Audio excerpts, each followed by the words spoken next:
where do we stand on the proposal that because of his build, Kyle Hamilton is a positionless player that may struggle with the transition to the pro game because he doesn't fit any individual archetype?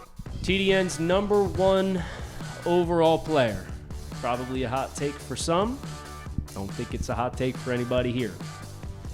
Notre Dame safety Kyle Hamilton, 92.92 consensus grade, 6'0", 220 pounds, 33-inch arms, 4.59 verified NFL combine time. I don't care what he ran at the pro day. This man ran 4.59 at the NFL combine. So, player who really feels tailored to the way the game is trending. You talk about mismatched players, and of course we have heard the last couple of years a lot about positionless defenders and the challenges that is invoked upon those players. So I'd like to start this conversation here. Where do we stand on the proposal that because of his build, Kyle Hamilton is a positionless player that may struggle with the transition to the pro game because he doesn't fit any individual archetype?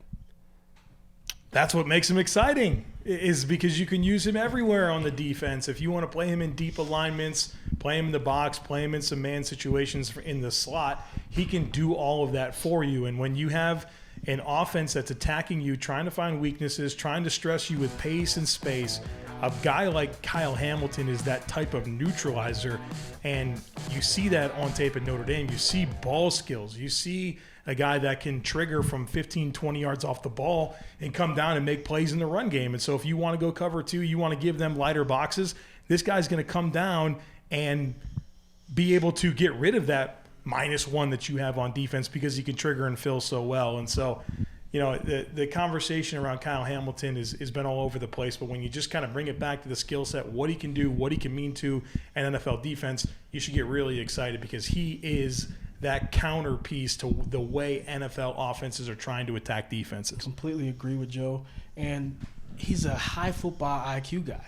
Like, he's a high-level communicator. He makes sure guys are lined up. He's communicating. There's reps where he is in that kind of nickel overhang, comes down into the box against slot receivers. They run a switch release, and he's capping the outside receiver who's trying to come across his face. He's capping that route immediately. And then he has that size and frame to where you want to put him against these tight ends are arguably the biggest mismatch in the NFL.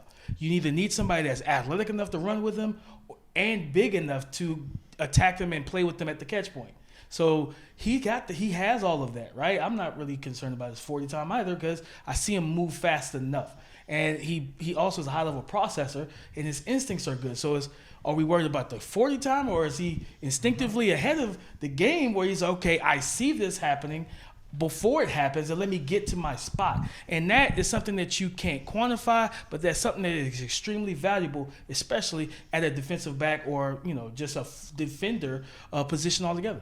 Damian, I'm sorry to cut you off, Keith. I was going to say, didn't Ed Reed run like a 4.6 40? What was Ed Reed's 40 time? Maybe our producer can get on that for us. I mean, because I know he wasn't a 4.4 guy. I don't think and he's arguably the best safety of all time. And he won because of the instincts and the ball skills. 4.57 for Ed Reed? 4.57. Is that correct, Mr.? Yes. And so the best deep ball defender in the history of the game? Exactly. And so I say all that to say this new this notion that Kyle Hamilton, because he ran a 4.59 at the combine, at 220. At 220. 6'4". At 6'4". And that's the other thing I was talking about.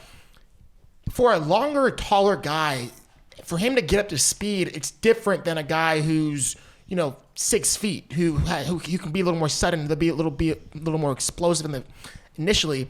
But once Kyle Hamilton opens up his gait, I mean, he chews up grass. Yeah. And then for me, this is a rare athlete. For a guy that has his size, his length, his fluidity, to be able to open up his hips, turn and run in man coverage is, again, outstanding. Like, it is. Kyle, remember that interception I think he had against Wisconsin earlier this year? I want to say it was Wisconsin, where he's covering a tight end in the slot. Florida State. No. It was this year. Yeah, they played Florida State this year. It was Florida State. Florida State. So early on in the season. So he's on the backside. On the backside. Goes out the right, and he comes off the far hash. Turns, makes a diving interception. That athleticism, you just don't see very often. And then as everyone here has mentioned, his football instincts is outstanding. You play him split safety, he sees around, he's triggering from 20 yards in the field with urgency. He's an outstanding tackler with range. He can do it all. You want him in the slot, take away tight ends, he can do it. You want him in the slot, taking away receivers, he can do it. You want him in the box, playing the run, he can do it. I think he can play that center high safety because he is so instinctual and he does chew up so much grass because he has such long strides and instincts. Like, I don't have any question about this kid. I think he can do anything you want.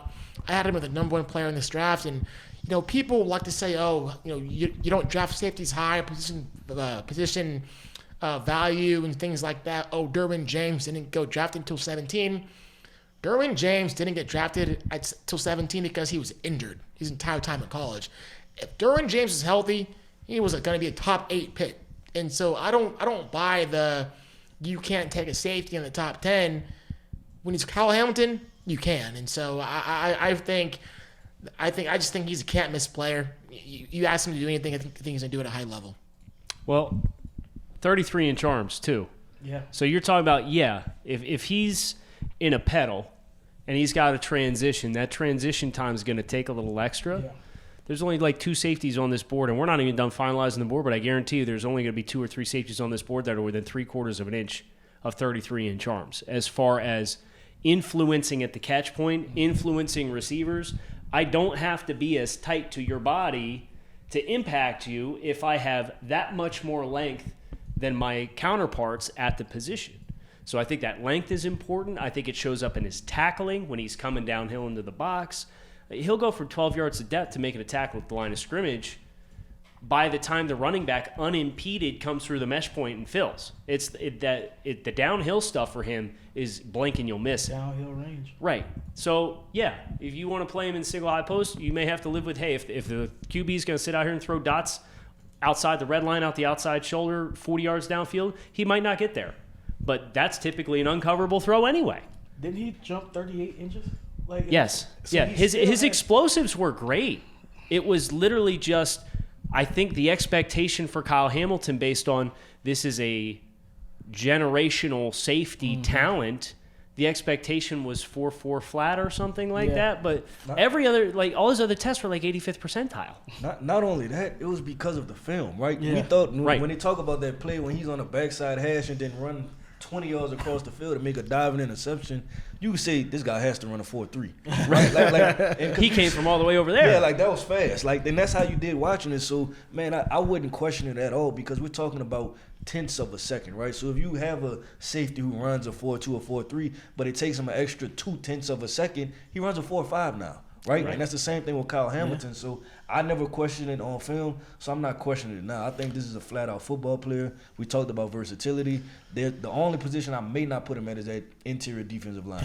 Everything else, I'm perfectly fine with it. Give me Kyle Hamilton. Give me 11 Kyle Hamiltons, and I'll go to work with it. Yeah. TDN's #1 overall player, Kyle Hamilton, safety, Notre Dame.